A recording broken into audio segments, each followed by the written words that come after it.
So I've gotten some really amazing response in the past few days on the video I did saying that $500,000 is not enough for an early retirement.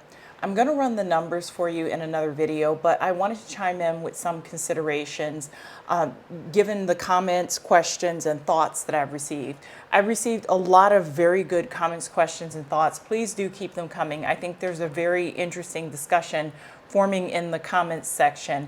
But the overall consensus is that most of my viewers seem to be on board with this. They're like, hey, I've always had questions about the people who had retired at 55 with 500,000. Many of the considerations that I brought to light are very valid, or considerations that they themselves may have had. I want to reiterate that I am not downing or knocking any YouTube content creators. And I do think these early retirees at $500,000 have value for the community because they often give very good budgeting advice. However, I think their situation is often so specific that it doesn't apply to the great majority of people who are viewing their content. And while many of the content creators do go over their personal finances and do go over their personal situations in detail, you often have to watch a lot of their content pretty consistently to get to know them, their personality, see their numbers, see their personal situation, and understand that what they are experiencing is something quite unique and may not be applicable to you or many of the other viewers that are viewing their content. So there's a few considerations that people brought up that I wanted to respond to before showing the numbers. First, early retirement. This is only for early retirement. If you're 67 with $500,000, very different equation. If you are 70 with $500,000, again, it's a very different equation. I'm really talking about people who are retiring between the ages of 55 to 59 who are doing early retirement with $500,000 or sometimes less. Why does age make such a huge difference? Well, life expectancy. Let's say you live until 90 and you retire at age 70, you have 20-year life expectancy. If you retire at 67, you have a 23-year life expectancy. If you're going to live until 90 and you retire at age 55, that is a 35-year life expectancy, which is pretty darn long. A lot can happen in the market and the economy in the 35 years. Also, you have to contend with pretty much 15 additional years of life and 15 additional years of inflation. The problem with $500,000 early retirement really is a combination of market conditions and inflation over an extended period of time, which can do a lot of damage to individuals' retirement savings. So please, as you view part one, please take into consideration I'm talking about early retirement, not retirement at 67 or age 70. Rule of 55. Several people brought up the rule of 55. The rule of 55 is not applicable here. And it's interesting because people bring up the rule of 55, and I'm not going to go into detail about the rule of 55. You can look it up if you're interested in finding out about it. They go into it a lot, but here's the reality. As a financial advisor, I can count in my 10-year career the number of times where the rule of 55 really worked out in someone's favor on one hand, and I helped them implement that rule on one hand. Rule 72T, same thing. These are rules that are very, very individual specific and can't be broadly applied. I would not recommend if someone came to me, with $500,000 at age 54 and they wanted to retire at 55 and they wanted to use the rule of 55.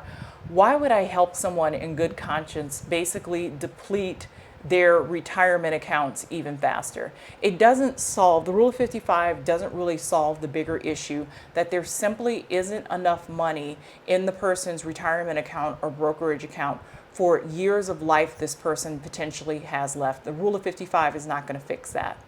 I can do like a whole other session on the rule of 55, but I will tell you this, like I said, it's rarely ever executed by financial advisors because there can be a lot of unintended effects with the rule of 55. It makes sense in, very, very rare circumstances to do that with the client. So rule of 55 ain't going to help you with early retirement with 500,000 in the account. It's just basically going to accelerate the burn and not really do the client any favor. With the content creators, and this is an important point, I don't believe that the early retirement 500,000 content creators have any ill intent. These are good people, average workaday Americans who are in the trenches of retirement. They've often faced life circumstances. Maybe they were laid off. Maybe they had to become caregivers for family members. Maybe they were just completely burned out. Maybe they had just a breakdown of working conditions where many of these people either had no choice or were heavily nudged into early retirement. There are some content creators that fully plan this out, but there are a lot of content creators who are playing the hand that was dealt them and are doing the best that they can. I don't believe anyone in creating this content has any form of ill intent or intends to misinform people. They're basically talking about their situation and how things are working out for them, which is actually very brave because people often don't share their experiences with money, with finances, and don't share the finer points of what they're earning, where it's going, or what they're doing with it. But I do believe that these people, they're not financial professionals. So they know their situation very well, but they don't know everyone's financial situations. And like I said, some people have very specific circumstances that actually works out for them. But unless you have many of the same benefits and advantages they have, it totally would not work. Maybe they have a spouse that's working. Maybe they have a pension. Maybe they have, a profitable YouTube channel, and they're drawing a couple of $1,000 a month from content creation on YouTube. Maybe they have a really great part-time job, or they're working on a part-time consultancy basis for their old employer. They just have a set of circumstances that work and that are very specific to them. I do believe content creators, they are often not retired. They are just working in a different format. Much of the work that they're doing is entrepreneurial. And there was a really great comment from someone asking, well, okay, if I can't retire at 55 with $500,000, what is the number where people can basically shift gears from like a corporate 9-to-5 job to a more entrepreneurial job if they've saved up X dollars by X age? And I thought it was a wonderful question, and it's something I think deserves its own video that I want to get in. But basically my premise is that many of these people who are content creators with 500,000 early retirement have shifted their profession. They're now working part-time. They're content creators. They're doing other things, but they are not retired. I think part of what they're doing is marketing. It's more attractive to bill yourself as someone who retired with $500,000 than someone who changed careers with $500,000. That's not going to draw the same amount of attention, or inquiry from viewers. I do think that these channels, they are very popular. They do gain a lot of traction. They do gain a lot of attention. I watch channels and I comment occasionally on these channels myself. But I think people essentially come to view these channels for cope and for hope. A lot of retirement planning in the United States is in pretty dim shape for many Americans. And there are millions of Americans looking for a ray of hope that whatever they have done for retirement or whatever they haven't done for retirement is somehow going to be sufficient. And you have someone selling the narrative that having $500,000 is sufficient for retiring at age 54. You're going to get people's attention. And what always surprises me about the comments section is how defensive people really are, often of the content creators and the premise. And I realize that these people, they're not just defending the content creator and the content, they're often defending their own narrative around retirement.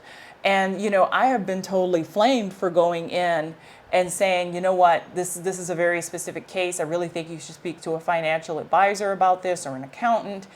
I don't think you can retire at 55 with 500,000 for the vast majority of people. People really get mad at me. And on some level, I get it because I'm attacking a core principle, a core held belief. Retirement and the concept of retirement is as American as apple pie and owning a home and having a car. My mother retired at 55. My dad retired in his early 60s. It was just expected. And now to face the prospect that even saving up $500,000, which is a king's ransom sum, in our minds about retirement is not nearly enough is just offensive to people. And I totally get it. And I definitely have received some pushback, but I think many of these content creators are very popular. I say cope and I say hope of a lot of their viewers who are looking for reassurance about their own sometimes shaky retirement situation. It's only when you really hear the details that the content creators are putting out that you realize that their situation is very unique and will only work for a handful of people. But you have to review a lot of their videos to piece it together and get it. I'm looking at it through the eyes of a professional, but if someone is not a professional, they may not see the important dots that are being connected to make this retirement journey possible for the content creators. So I think people have to often listen very carefully to what is being said and kind of check some boxes to say how many of these situations are directly applicable to me and my situation. Okay, another point that someone brought up in the comments section, which is a good point, but it's an easy rebuttal, was if someone lived very, very frugally, perhaps, yes, they could retire with 500,000 at age 55, but it would be a seriously frugal retirement. And my response to that is no one ever comes to my office and sit down and does a retirement plan and says, I'm okay with retiring to poverty. No one ever says that. No one ever wants that for themselves, for their families, for their loved ones. It's always a failure of the system, in my opinion, when someone works low-wage jobs, just to retire into poverty. Because retirement to poverty is extra hard because there's no cost of living increases in many parts of retirement, maybe with Social Security, but not necessarily with 401k accounts or IRA accounts, if you're fortunate enough to have those. When there's bouts of inflation, when there's problems in the market, you can't just go out and ask for more money for your employer or ask for a better job. You're retired. It doesn't exist anymore. So working in poverty is extremely hard, but there's always a ray of hope that you can move up or move on. Retiring to poverty is a completely different equation, and no one comes to do retirement planning and says, I'm okay eating beans and rice and living in a dilapidated house and not traveling and driving a car that constantly breaks down and not being able to pay to take care of health issues. That's the retirement for me. So, the amount of compromise you would have to make in the United States to make 500,000 at age 55 work would likely be unacceptable to the vast majority of Americans. So another point I wanted to bring up was life expectancy. There are some rare circumstances where, as a financial advisor, I have helped someone retire at age 55 or very, very young, and it usually has to do with life expectancy. If someone comes to me and they are terminally ill, meaning they're going to be dead in the next 3 years, I've helped a few people retire out. That's actually a good example where Rule of 55 can come into handy dandy to make this person's life easier. But, one time that early retirement is actually an acceptable solution is if a person is terminally ill and not expected to live past 3 years. We want to give them whatever retirement, time with family, time for travel, time to do whatever they need to do to wrap up this life. Inflation. This is something I didn't mention. I'll mention when I do a projection, but Inflation, when you retire at 55, and let's say you're going to live until 90, you have 35 years of inflation to deal with. If you retire at age 70, you have 20 years of inflation to deal with. Inflation, I think, is going to become a much bigger deal in the American experience. We've just had this sudden round of inflation, and for millennials and Gen Zers, this was the first time they've had a serious brush with inflation. I'm in my mid 40s, and this is the first time in my life I've had a serious brush with inflation. The last serious bout of inflation was late 70s, early 80s, and I wasn't even born. My parents dealt with all of that.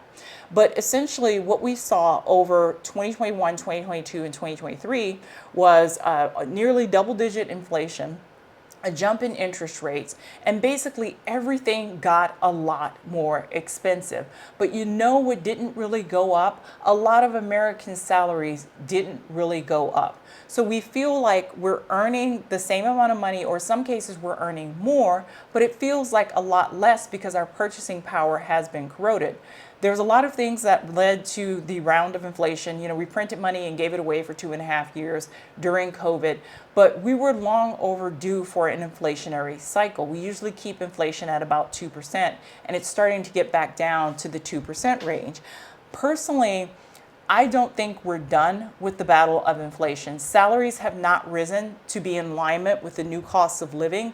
Salaries are going to have to rise over the next 3 to 5 years to keep pace with the current rate of inflation. And when salaries rise, that typically fuels more inflation. So, you know, I think it was very interesting to see these content creators deal with a situation like 2022 where we had double-digit inflation. I don't think that's the last of it. I think we're going to be seeing more inflation in the future. And a few bad years of inflation, and many of these content creators are going to have to go right back to work. Why? Because 500,000 is now going to have the purchasing power of 350,000.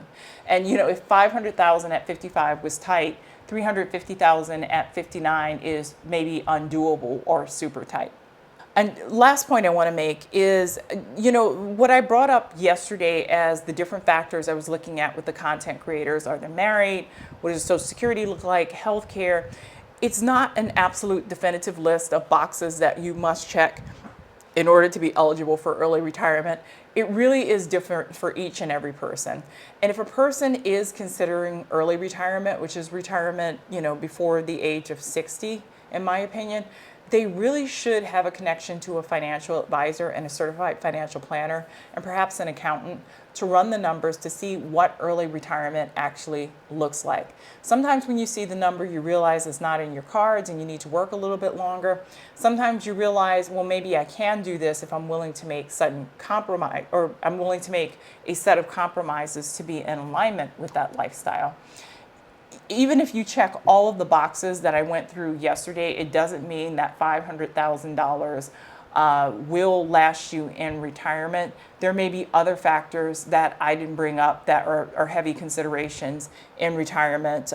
You may have health insurance, but you may have very serious, very expensive health issues that require a lot of money to keep going. You may have other debts outstanding. You may have student loans. There's a host of other things that I didn't even touch on that may need to be factored in terms of retirement. So there you have it. Those are the considerations that I wanted to speak on based on the feedback that I received on the video that $500,000 is not enough for an early retirement. My next video on this, I'm actually going to run the numbers and show you why $500,000 isn't nearly enough. Tell me what you like, tell me what you don't like. If you found this information useful, please like, share, and subscribe. Thank you.